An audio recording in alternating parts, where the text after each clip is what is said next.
Welcome to another Greensboro.com high school football video and audio recording.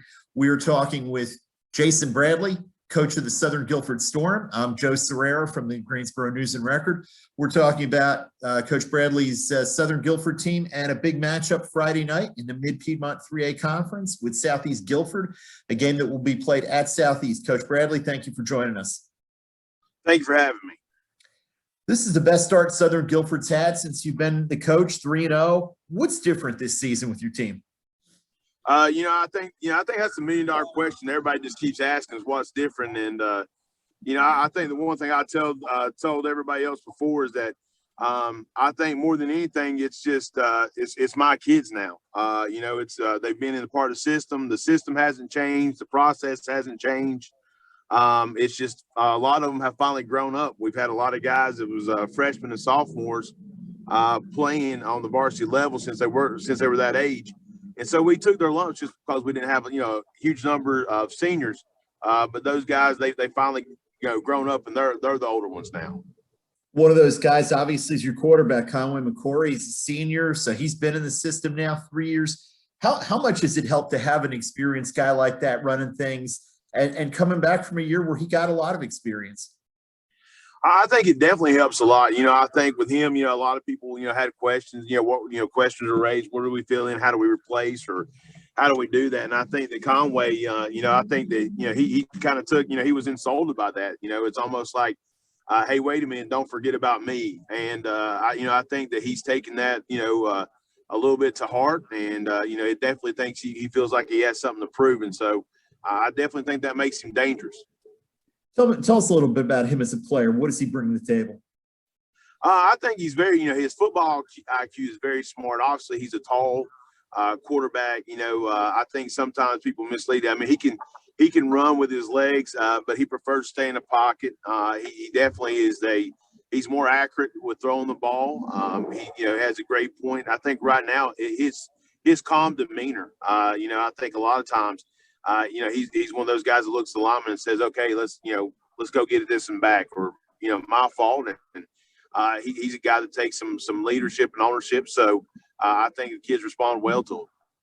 Who are some of the other guys on offense for your team that folks should be watching on Friday night? I definitely think in the backfield, we got Taylor Alston, who is a wide receiver and running back, and he's done a lot of damage in both. But, more in particular, it's, his running back skills. I think him and his brother Tyler Alston will sometimes block for him. You also have Rydell Herbin. Rydell is a sophomore. He's came out and showed, tremendous power and skill for us. A power back, but also got a lot of speed. So he's learning and kind of got over the, the sophomore varsity jitters, and I starting to feel more at home and more. And then more than anything, I think we have Stokes, and then we will also have Torrey Ferguson, and then sometimes Massenburg playing for us at tackle. And I think sometimes having that depth at line makes a big difference. And then of course the receivers, you'll see Amari Lee, Anthony Morrison, and Taylor Alston. Defensively, you've generated some turnovers, 6 interceptions, 2 each by 2 young men you mentioned, Taylor Alston and Amari Lee, and you've recovered 4 fumbles. How important has that turnover margin been to your team's success this season? I think it's a huge success. Like I said, I think our guys with their maturity and how they've grown, and what they're bringing to the table is, they realize they're no longer the boys out there playing, that they're the young men.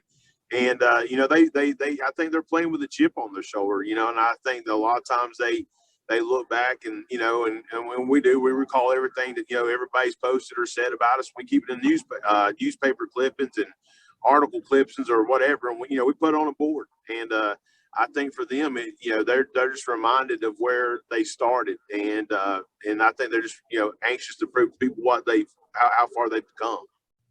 You've got two brothers, building blocks up front, the Ferrers, Jalen and Jameer. What do they do for your team? I think that both of them are just, they're just ignite starters. I think that especially for both of them, they set almost a precedence of what an offensive line, what it's going to be, what it means to play on the line, both defensively and offensively at Southern Guilford. And I mean, they get after each other in practice. I mean, they'll go hard. They challenge our guys, and it actually causes our kids to raise their play there just because they know there is an expectation, and it's fun to watch. They're great guys, great kids, and they lead a lot by example. You've got a big game coming up, obviously. Friday night, you're going to head over to Southeast Guilford. What do you see from that Falcons team when you look at them on film? Obviously, they're coached by Earl Bates, who preceded you at Southern Guilford, and he's won wherever he's gone. But what do you see from them on film? I think that it's a typical Bates team. I think by playing him in Northeast and have seen him, and this is, I feel like every year we end up playing each other somehow or some way. But I definitely feel like that, Coach Bates is going to do what he does offensively and defensively. And there's, he's not going to, shells and, whistles and all that stuff's not going to hang down. He's going to play fundamental football. His teams are going to be disciplined. And you're going to have to show it with the same intensity. You're going to have to match their intensity. You're going to have to match how hard, their fundamentals to compete and play with them. So they're always fundamentally sound. What does your team have to do on Friday night? I know you're not going to give away your whole game plan, but what are some of the things that are going to be key for the Storm? I think the biggest thing for us for key is just simply playing our style of ball, playing what you've known for the past 3 or 4 years. While you've been young, we've been teaching you just play your system. They know the system in and out. Now they're aware of the system. There's no questions. There's no doubts. Just play our brand of football. That's going to be our biggest thing. Is again, we know it's a rivalry game, and obviously Southeast, and they're a big challenge, and they're a big name in Guilford County. And but I just tell our guys, we're not going to look to that. We've got to play our brand of football, and then let things take care of itself. Well, I look forward to seeing you guys on Friday night down at Southeast Guilford. Thank you for taking the time to talk with us and for telling us a little bit about your team. No problem. Thanks for having me, sir.